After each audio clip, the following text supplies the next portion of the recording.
Can birthright citizenship disappear under Trump? I mean, if he had his way, yes. And I think that surprises people because people feel like their rights and privileges are set in stone. And I want everybody to know that whatever rights we have are at any point in time hanging on by a paper clip, a super glue, a piece of gum, and a prayer, right? I mean, immigration law is just subject to, it's like built upon a stack of policy memo after policy memo after policy memo after policy memo. But let's really break this down and let's start with what is birthright citizenship and why do people think it shouldn't apply to children of undocumented immigrants? And could Trump or any president for that matter actually end it without a constitutional amendment? So what even is birthright citizenship? Well, birthright citizenship means this is the simplest terms. Of course, there are exceptions to everything, but it means that if you're born on the United States soil, then you are a United States citizen. It comes from the 14th Amendment, which says, all persons born or naturalized in the United States and subject to the jurisdiction thereof are citizens of the United States. Seems straightforward, right? Wrong. If you're watching this channel long enough, you know anything that seems straightforward is not, especially when it comes to the law. If you're born here, what it says is you're a citizen. If you're born here, what it says is that you're a citizen, but opponents of birthright citizenship argue that we're interpreting that phrase, subject to the jurisdiction thereof, incorrectly.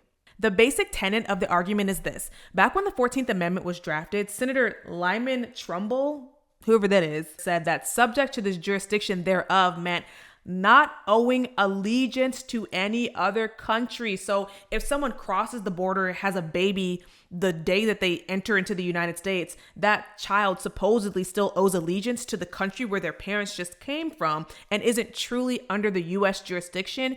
And so that baby should not have United States citizenship. They point out that other countries don't automatically grant citizenship to children born in that country, especially when their parents are citizens of another country. So why should the United States? I do want to first point out that it's not true that no other country has birthright citizenship, right? Approximately 30 or so other countries have birthright citizenship. The United States is not the only country that does that, but we are one of the few. There are very few countries that do that.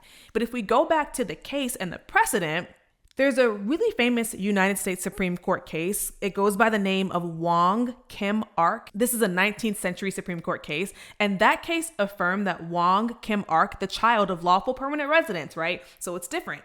A lot of cases we're talking about undocumented immigrants who come here without authorization. They don't have any paperwork. They don't have permission to be here. They have nothing, right? Wong Kim Ark, the precedent set by the United States Supreme Court, that case dealt with parents who were legal permanent residents, lawful permanent residents from China. The case affirmed that Wong Kim Ark, the child of lawful permanent residents from China, was a U.S. citizen because he was born here. And supporters of birthright citizenship being abolished, the people who want to get birthright citizenship up out of here say that, okay, that is the law of the land, but you're not applying the law of the land correctly. They're saying that Wong Kim Ark doesn't apply to children of undocumented immigrants. They say that the court has a flexible version of citizenship by birth. It's not meant to apply to people who are in the country undocumented, right? Legal presence, legal permission to be here, domicile. In other words, they're claiming that we are applying the 14th Amendment by and through that case too widely. They really want the case and they want citizenship to hinge on your allegiance to the United States. Here to me is where I think the argument doesn't quite make sense, right? So opponents say that a child born to undocumented immigrants doesn't have enough ties to the United States to be a citizen. And I really want us to dig deeper on that because many of these children don't have any ties to the country from whence their parents came. If your parents came here from Mexico, they had you in the United States, you've never been to Mexico. A lot of children of undocumented immigrants don't even speak Spanish. They don't speak the language of the country where their parents are from. If their parents don't speak English, then I don't understand why that makes them more tied to that country than America. I don't understand how they're more tied to Mexico when they don't have any understanding of Mexican culture any more than what you and I have. I mean, if you talk to a lot of these children, they will tell you that they really have no ties and feel no allegiance to another country. Even kids who are brought here when they're 5 or 6, the same thing happens. I mean, if the argument is about cultural or social connection, I don't understand logically how that holds water. If you disagree with me, let me know in the comment section. I also think that the line is already drawn. I think, of course, the argument is that the line has to be drawn somewhere. And we do have those exceptions in the law already as to when we think a child should be a United States citizen and when they shouldn't be. For example, children of foreign ambassadors born in the United States, they're not citizens, right? Children of American citizens born abroad, they are going to be United States citizens. Children of undocumented immigrants born here, currently citizens. We have, and immigration law has all these exceptions already. There are already rules, and I'm not sure that this particular rule, this arbitrary line, makes any more sense than any of the other ones, and I don't know why we would add this rule on. But could courts reinterpret the 14th Amendment to say that children of undocumented immigrants are excluded from citizenship?